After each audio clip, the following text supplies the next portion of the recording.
Sometimes when kids act up, they seem almost like a cactus. Like you want to stay as far away from them as possible. It can be super tempting to send them to their room so they reset on their own, giving you a break from them a break from you, and resetting. Sometimes that's a great strategy. But there are other times where when they are acting like they need to be far away from you, what they actually need is the opposite. And that's when they need a time in. Hi, I'm Caroline. I'm the trauma mama. And if you don't know me, I'm married to Josh, and we have 3 kids who were adopted through foster care.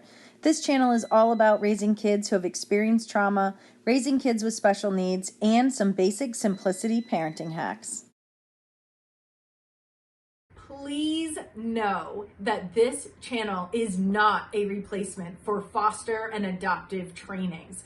What it is just a place to come and get some support from someone who's going through it right now. Maybe some of my stories you'll find funny. Maybe you'll find them helpful. I am not a therapist. I am not a replacement for family therapy or for trauma training. Think of it more like chatting with a friend who knows what you're going through. A time in is a time for you to connect with your child. What's important and sometimes gets missed is choose an activity where you, the adult, are confident. That will increase your patience. It will lower your blood pressure. Then your child can co-regulate by absorbing the regulation that you have. Especially kids in foster care, sending them away in their quiet time, they hear their inner voice. And their inner voice, just like all of ours, goes to the negative first. What their inner voice will tell them is, you're not good enough, no one wants to be around you, you did a bad thing, you're a bad person, or even worse, you are the only one who can take care of you, and you need to navigate life alone. That is damaging and will be damaging in their future if they feel like they can only trust themselves and they can only make things right when they're alone. When they internalize that, that will then become their go-to. And you do not want a teenager believing they are alone in the world and can only trust themselves. Some pitfalls when it comes to a time in is, the reality is we don't always have time that we can just go and do our favorite thing. Also, sometimes incorporating your kid into your favorite thing won't work. One of my pandemic go-to self-care activities is sewing. It's very relaxing. I like to see the finished product. If I bring my kid into a sewing project, I will lose my mind. If I bring my kid into cooking dinner when I'm already kind of pressed for time and everybody's hungry, that will be a disaster. So what I need to do is pick an activity where I feel completely confident, where it's age appropriate for them.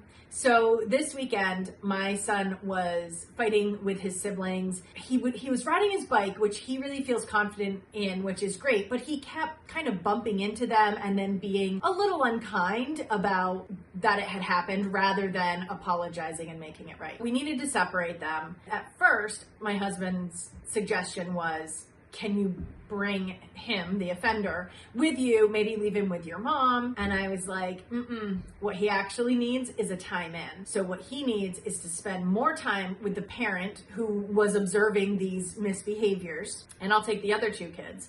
I brought my mom, she waited in the car, watched the kids, she's fully vaccinated. And my son, who had been the instigator and just was having a tough time, he got a time in. They washed the car. My husband does great outside activities, and so he would take him into the woods, help him build a trail, help him learn, move branches out of the way. That's an area where my husband feels totally confident. I would not feel confident, nor would I have fun doing that activity. So that wouldn't be a time in for me to do with that child, but it's a perfect match for my husband to do with him. Again, you just want to make sure you actually enjoy the activity. You are confident. Their enjoyment and ability in doing the task, that is important as well, and it does come into play. It just is not the first thing. It's actually the last thing. Another pitfall would be trying something brand new. If you are new to it, you probably haven't developed the skill and the confidence.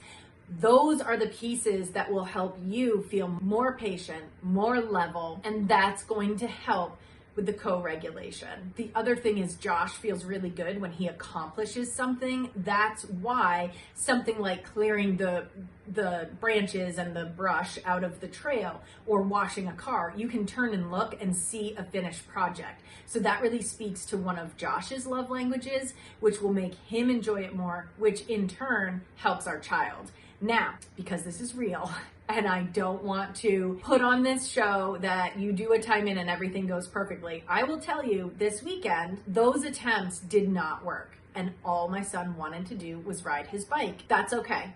He still got a time in. Instead, what my husband did was just narrated, I see you really want to ride your bike. You are so good at riding your bike. You go ahead. Do you want me to watch you, or do you want me to wash the car while you ride your bike? What's happening is the child hears the adult focusing on him, and it helps him just to regulate. Somebody's paying attention to me. Somebody's watching. I have freedom to decide what I want within reason because somebody's there.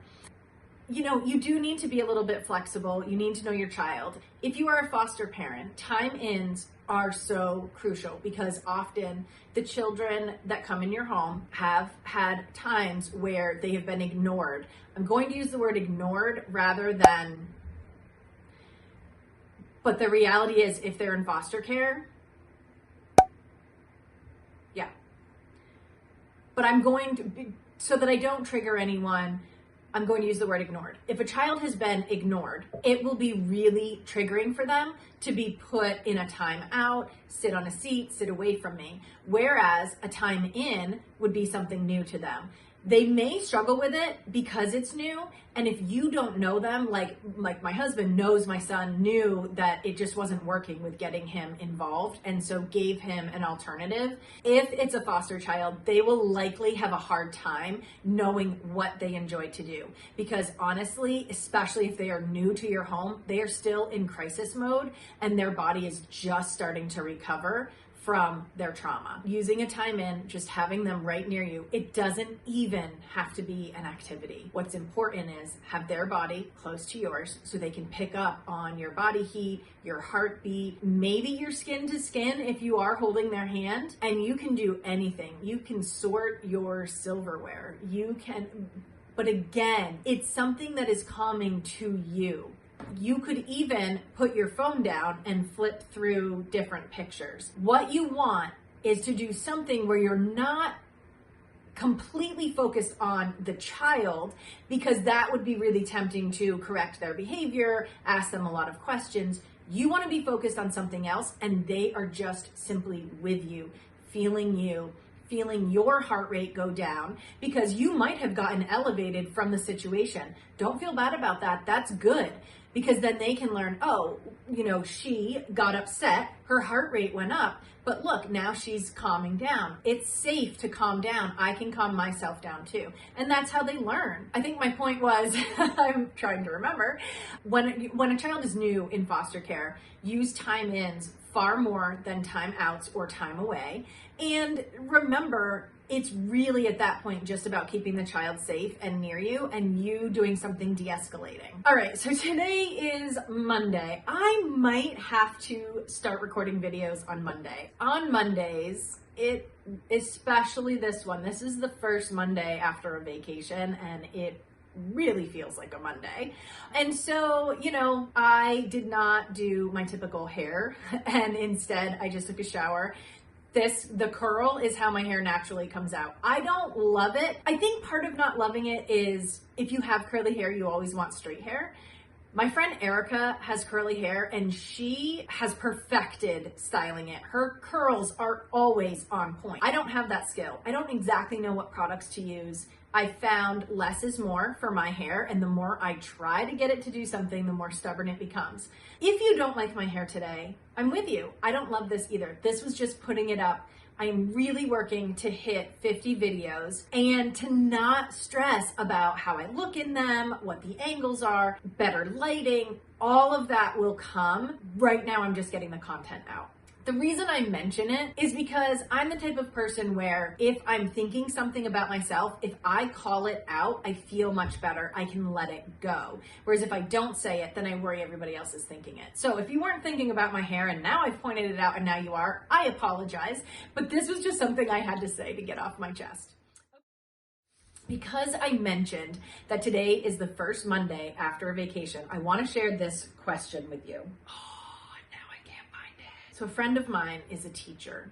She's a teacher in a low-income area with high numbers in her classroom and a high percentage of kids who live in stressful situations. So she last night texted and she basically said, I'm really struggling thinking about going back to work tomorrow.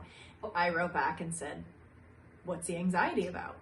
And she said, it's just such a tough year. I have a really hard class and there's so much going on. I just don't know if I can do it. So my advice to her and my advice to anyone, just go in for one day. Just plan that you're going to go to work on Monday. Don't think Monday through Friday. That's overwhelming. Just think, I'm going to go in and I'm going to work on Monday. And if at the end of the day, I feel completely depleted, then on Tuesday, I'm taking a sick day. The reason to not do the sick day on Monday is because the more you put something off, the more anxious you'll become. So if she had taken a sick day on Monday, too overwhelmed to do it, she would have had even more anxiety about going back on Tuesday. Whereas if she goes in on Monday and tries it, she probably will find that she has more skill than she thinks, that yes, it's hard, but she finds a way through and time goes by anyway, and she has way more skill than what she's remembering when she's looking back. We sometimes make things seem worse than they are. In the moment, we don't really pay attention to how hard they are. After, when we reflect on it, we're like, whoa, that was hard. How did I make it through that? It's definitely reasonable that at the end of a vacation, you're picturing the worst teaching day you've had, the worst week you've had, and you can't even remember how you go about doing it. So don't picture going through the whole week. What are you gonna wear? What are you going to wear on Monday that will make you feel really good? I think it needs to be really comfortable for your body, fit really well, and kind of have, your color. After you're dressed, then you can focus on, morning meeting. And you just get through your day little by little. And by the end is when you look and say, yeah, I am depleted and I think I didn't get enough rest. I might be coming down with something. I'm going to take Tuesday off. But I bet you she's going to find that it actually wasn't as hard as she was thinking and that it was that Sunday night anxiety. Comment below if you think principals should go into classrooms and be a guest teacher once a month. A teacher mentioned that principals going into the classroom would help them remember the reality of how hard it is, of what it feels like to be in front of students. I know for myself, I'll say two things. One, when I was a principal, I found it really hard to find time to go into the classroom, and there's a vulnerability there. There are legitimate reasons that principals would not want to do it, and so it also depends on personality style. I will say, when I had to teach chemistry for 3 weeks, and chemistry is not my subject, I do know math, I do not know chemistry all that well, it actually got me to connect with the students on a much deeper level, and it was great. This year, I agreed to be a substitute. I found I loved it. I found I had more skill than I remembered. And I found that this class was super hard and their needs all triggered the other kids' needs, and it was exhausting. And I was able to give that feedback to the teacher. So if I were her principal, which her principal is well aware of how tough this class is, she has support, and I'm really, really glad for that. Not everybody has that. But if I was a principal and I didn't know and I went into the classroom, I would have much better understanding. So comment below. Do you agree? Do you disagree? And just let us know what your role is. Are you a teacher? Are you an administrator?